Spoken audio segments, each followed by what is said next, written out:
안녕하세요. 아프리카의 생생한 소식을 전하는 아프리카 컨텐츠 크리에이터 송태진입니다. 아프리카는 왜 그렇게 못 살까요? 독립한 지 수십 년이 지났는데도 그렇게 질문하시는 분들께 제가 추천해 드리는 책이 있습니다. 국가는 왜 실패하는가 라는 책인데요. 놀랍게도 이 책을 지은 저자들이 2024 노벨 경제학상을 받았습니다. 이 책에서 한국을 모범 사례로 소개를 하거든요. 거의 어느 부분에 대해서는 한국에 대한 거의 찬가 같은 느낌이에요. 그래서 2024 노벨 경제학상은 한국이 받았다, 그렇게 상상을 해보기도 했습니다. 예전에 사람들이 생각할 때 아프리카 왜 못 사냐라고 했을 때 되게 많이 설명되었던 게 지리적인 개념이에요. 총균세에서는 이러한 지리적인 영향으로 인해서 이런 유라시아 대륙과 아프리카나 다른 남아메리카, 북아메리카의 이런 문명 발전의 속도의 차이가 있었다, 뭐 이런 식으로 설명을 해주고는 합니다.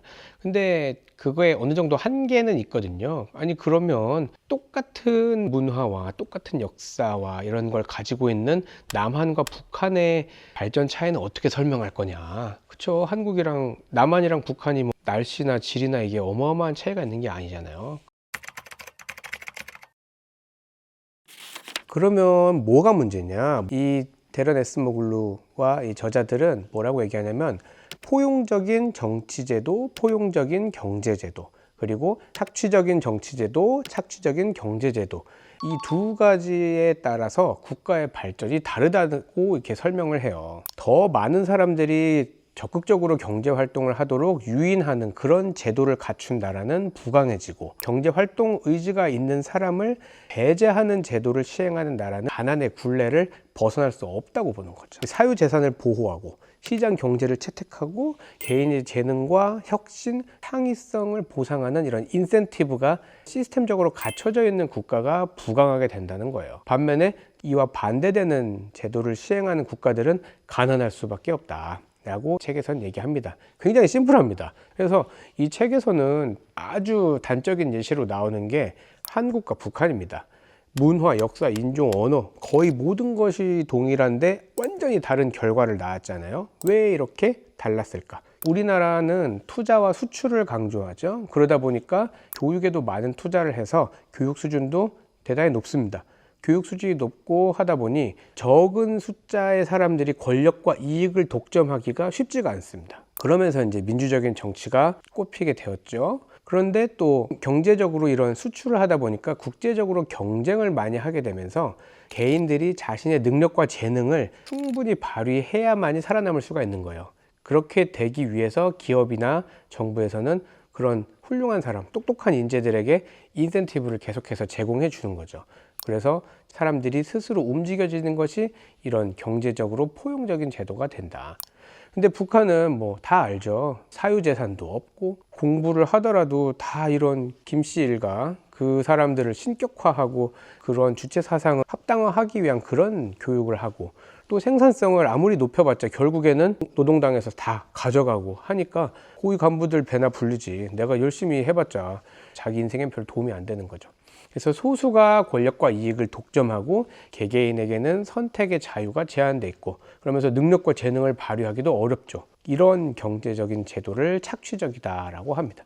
그래서 가난한 나라들을 보니 어김없이 이런 특징이 있더라. 착취적인 시스템을 가지고 있더라. 그래서 여기에 맞춰서 아프리카 국가들이 왜 가난한가를 대입해 보면 어느 정도 또 비슷하게 맞아떨어진 게 있습니다. 권력이 아주 소수에게 집중이 되고, 여기서 이 국가에서 얻는 이런 생산을, 열매를 국민들이 골고루 나눠 먹기가 되게 어려운 거죠.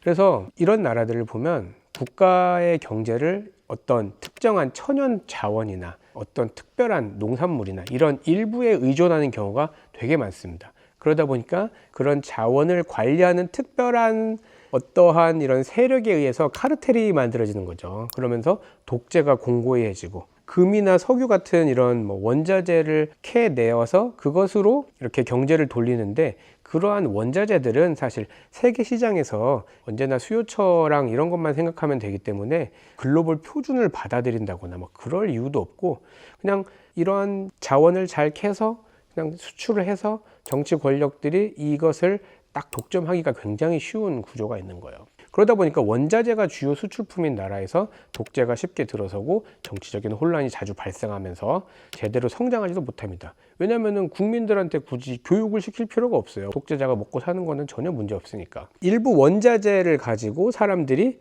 부를 누리니까 이것을 뺏기 위해서 또 반군이 만들어집니다. 쿠데타가 일어나고 이 원자재 광산을 하나 둘러싸고 막 서로 싸움을 하는 거죠.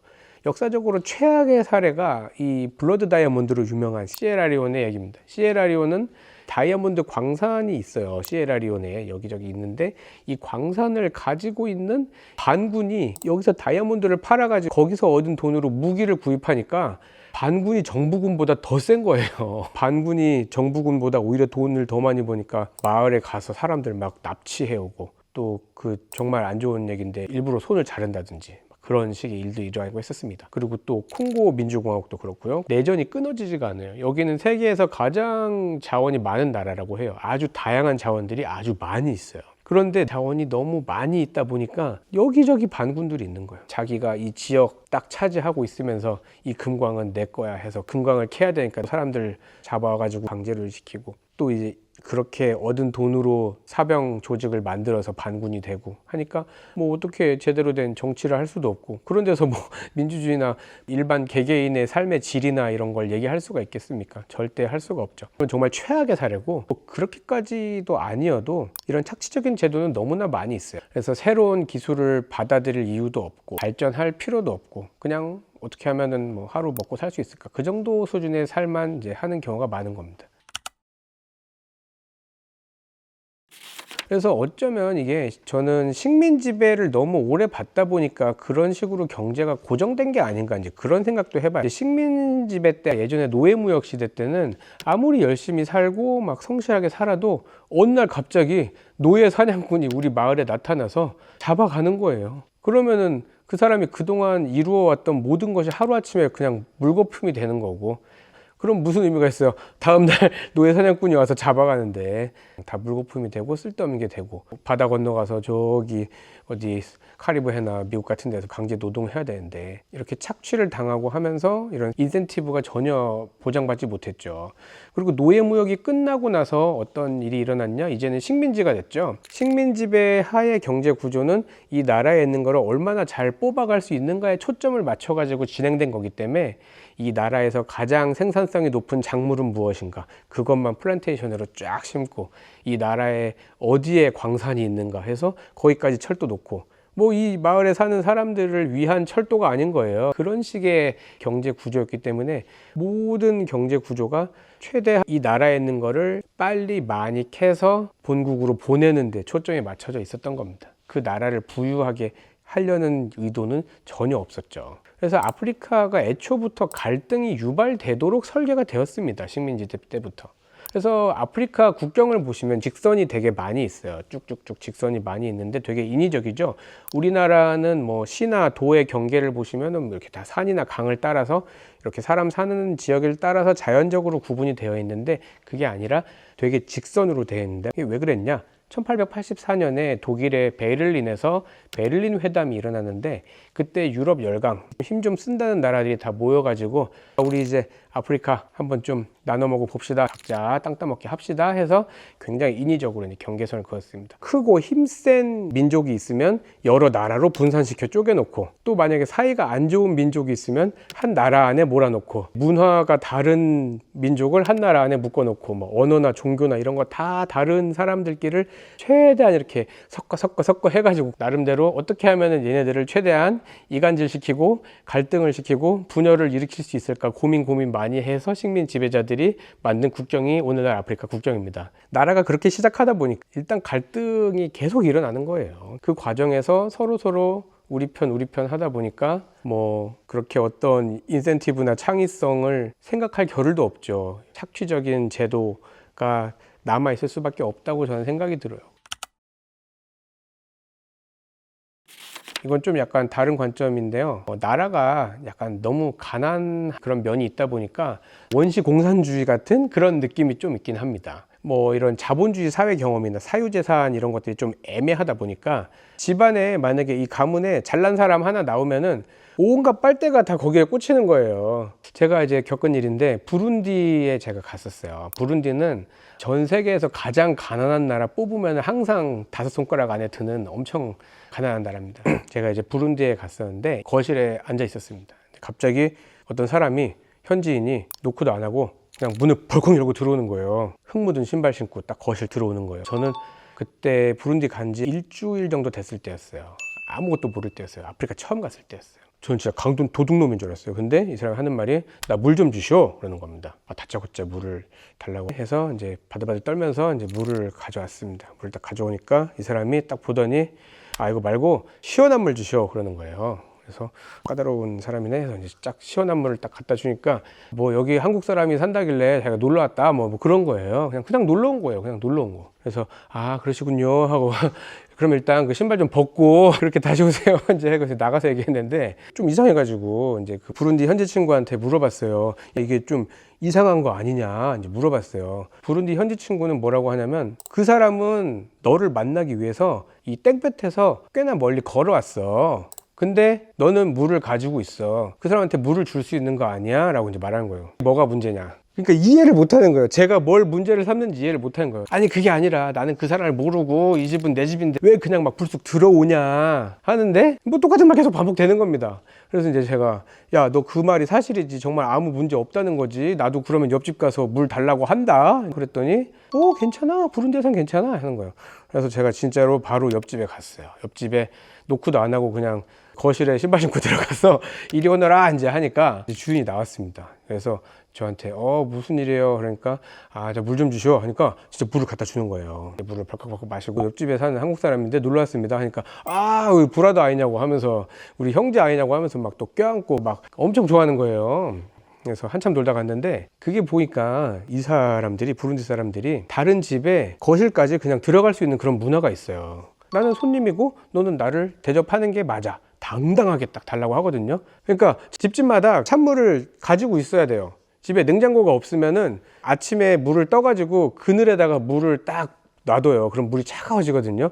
그래서 손님한테 줄 찬물을 아침마다 이 집집마다 준비를 해놓는 거예요. 되게 좋은 문화 같잖아요. 되게 좋다고 생각했어요, 저도. 근데 이게 어떤 문제가 있냐면 네 건 내 거고 내 건 네 거야. 그러니까 네 물건 내가 써도 문제가 없어. 그러니까 죄책감을 그렇게 막 많이 안 느끼는 거예요. 이런 사유재산, 자본주의가 막 이렇게 막 성숙하지 않으니까 서로 돕고 하는 그런 게 있는 겁니다. 근데 이게 가난한 사람 입장에서는 좋은 건데 내가 만약에 저 사람보다 더 가지고 있으면 좀 불만이 생기죠. 내 거 왜 만져? 당연히 그렇게 생각하죠. 근데 이게 이제 부룬디의 경우고 케냐만 가도 안 그래요. 케냐는 절대 그런 거 없습니다. 그래서 모두 아프리카가 그런 건 아닙니다. 그래서 이런 것들이 개선되지 않으면 창의적인 포용적인 그런 인센티브나 이런 경제 같은 게 좀 잘 되기 어려울 수 있겠다. 저는 이 책을 읽으면서 그런 식으로 연결이 되더라고요. 이렇게 또 일반적으로 독재 정부에 비해서 민주정부가 이런 경제 성장에 유리하다고 이제 책에서는 나오는데, 민주정부는 이런 선거를 통해서 교체가 이루어지기 때문에 그만큼 어느 특정 세력이 권력을 독점하기가 어려워진다고 그렇게 이제 분석을 합니다. 선거를 해야 되기 때문에 형식적으로라도 유권자들에게 도움이 되는 정책을 시행을 해야 하는 거죠. 그렇게 하다 보면은 경제 성장이나 여러 가지 혁신에 대한 것들도 더 나타날 수 있고, 또 이제 새로운 세력이 올라올 수도 있게 되고, 그러면서 이제 이런 혁신을 더 할 수 있게 된다라고 하는데, 독재 정권, 소수가 권력이나 이익을 독점하는 이런 착취적인 정치 체제에서는 이러한 혁신이 일어나기가 어렵다. 이런 것을 볼 때 좋은 예시로 들 수 있는 게 케냐 같은 나라인데요. 케냐는 대통령 선거를 5년에 한 번씩 합니다. 그래서 선거할 때마다 사실 좀 나라에서 시끌시끌 하기는 해요. 옛날에는 정권이 바뀔 때 쿠데타가 일어났어요. 쿠데타가 일어나거나 막 전쟁을 하거나 막 이런 식으로 해서 정권이 바뀌었는데, 지금은 민주주의가 시행되고 각 당에서 자기의 선거에 후보를 내고 더 유권자에게 좋은 어필을 할 수 있는 그런 공약들을 만드는 거를 열심히 준비를 하죠. 물론 형식적인 것도 있습니다만, 듣기 좋으라고 하는 공약도 있습니다만, 그러면서 조금씩 더 사람들에게 공약을 내세우는 사람들이 더 당선될 확률이 높아지고 있어요. 그런 게 되게 좀 저는 보면서 케냐가 앞으로 이런 식으로 사람들이 사고를 하게 된다면 좀 더 합리적인 게 뭔가를 생각하고 뽑아주는 거잖아요. 그런 식으로 나아간다면 케냐가 굉장히 좋아질 수 있겠다, 좀 그런 생각을 했었습니다. 그리고 또 이제 책에서 나오는 모범 사례로 보츠와나가 있습니다. 보츠와나는 정치가 굉장히 안정된 국가예요. 독립한 후에 한 번도 쿠데타나 어떤 내전 같은 게 일어나지 않았습니다. 그리고 이 보츠와나는 약간 운이라고 할까요? 천연 자원이 있는데 이 천연 자원이 독립한 후에 발견됐어요. 나이지리아 같은 데는 석유가 엄청 많은데 독립하기 전부터 석유가 많이 났거든요. 그러다 보니까 이 나이지리아의 석유를 빼앗기 위해서 영국이나 뭐 네덜란드 같은 큰 기업들이 들어왔었거든요. 그래서 그때 들어왔던 기업들이 지금까지 나이지리아에서 이런 석유를 가지고 이런 권력과 같이 이런저런 뭐 얘기들이 있어요. 근데 이 보츠와나는 독립한 이후에 다이아몬드 광산이 발견이 됐어요. 그러다 보니까 이 보츠와나의 지도자들이 우리나라에 다이아몬드가 생겼는데 어떻게 해야 되냐, 잘못하면 우리도 이 다이아몬드를 서로 먹으려고 그런 식으로 될 수도 있을 것 같다, 이런 위기의식이 있었습니다. 그래서 이 보츠와나의 지도자들이 모여서 이걸로 펀드를 만들자, 국보 펀드를 만들어서 국민들을 위해 사용을 하자. 그래서 이 보츠와나에서는 다이아몬드에서 얻은 수익을 뭐 일부 대통령이나 유력한 뭐 가문이나 이런 사람들이 뭐 호로록 짭짭한 게 아니라 펀드에서 관리를 했습니다. 나라의 인프라를 위해서 사용한다거나 교육을 위해서 사용한다거나 여러 가지 공공적으로 많이 사용을 했어요. 그렇게 하다 보니 국민들이 더 이게 많은 혜택을 입게 되고 국가가 발전하게 되고, 그런 포용적인 정치 제도 하에 있다 보니까 자연스럽게 포용적인 경제 제도도 나타나게 되고, 그러면서 굉장히 많이 보츠와나가 성장을 했습니다. 현재까지도 아프리카에서 가장 잘 사는 나라 중에 하나예요. 반면에 이렇게 아프리카에서 착취적인 정치 제도나 경제 제도를 가지고 있는 나라들은 발전을 하지 못하고 계속 도태되어 있고, 이런 나라들의 또 굉장히 큰 문제가 최근 들어서 탈출하려고 하는 사람들이 되게 많습니다. 지중해에서 보트피플이 돼가지고 막 도망가고 유럽이나 중동 같은 데로 탈출하고 그러잖아요.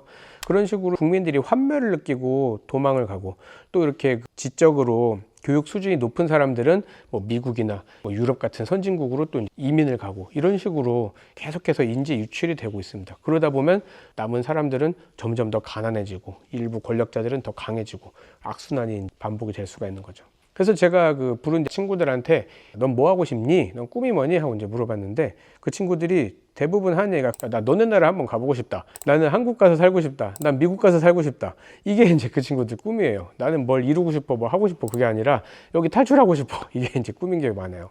어떤 착취적인 제도 하에서는 이런 유능한 인재들이 남아있을 수가 없고 국가는 장기적으로 계속해서 못 살게 될 수밖에 없더라. 그래서 지속적으로 부강한 나라가 되기 위해서는 적극적으로 경제 활동을 하는 이런 개인들이 일할 맛이 날 수 있도록 유도하는 이런 포용적인 정치, 경제 제도를 구축해야 한다는 것, 그것이 이번에 노벨 경제학상을 받은 데란 에스머글루 교수의 주장입니다. 그래서 이런 주장에 빗대어서 아프리카 국가를 보니까 그 와중에도 조금씩 변화를 위해서 노력하고 있는 나라들이 생기고 있고요. 루안다 같은 나라, 또 뭐 아니면 케냐나 보츠와나, 뭐 가나, 이런 나라들이 다른 아프리카 나라들보다 더 경쟁력을 보여주고 있어요. 교육 수준도 올라가고, 또 이제 이런 노벨 경제학상 받은 이론들이 또 주목을 받게 되면 내부에서도 변화가 있지 않겠어요. 시민사회도 발전하고 정치도 안정해지고 국민이 강해지는 그런 나라가 되면 지도자들도 사람들의 눈치를 보고 더 좋은 정책을 만들지 않을까.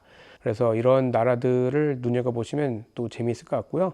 한국은 그런 면에서 모범생으로서, 선구자로서 우리가 가지고 있는 경험을 그들을 위해서 조금씩이라도 나눠줄 수 있다면 아주 바람직하고 멋진 이런 글로벌 한 지구촌 사회에 이바지할 수 있지 않을까 생각을 합니다. 오늘 제가 준비한 내용은 여기까지고요. 내용이 재밌으셨다면 구독, 좋아요, 알림 설정 부탁드리겠습니다. 감사합니다.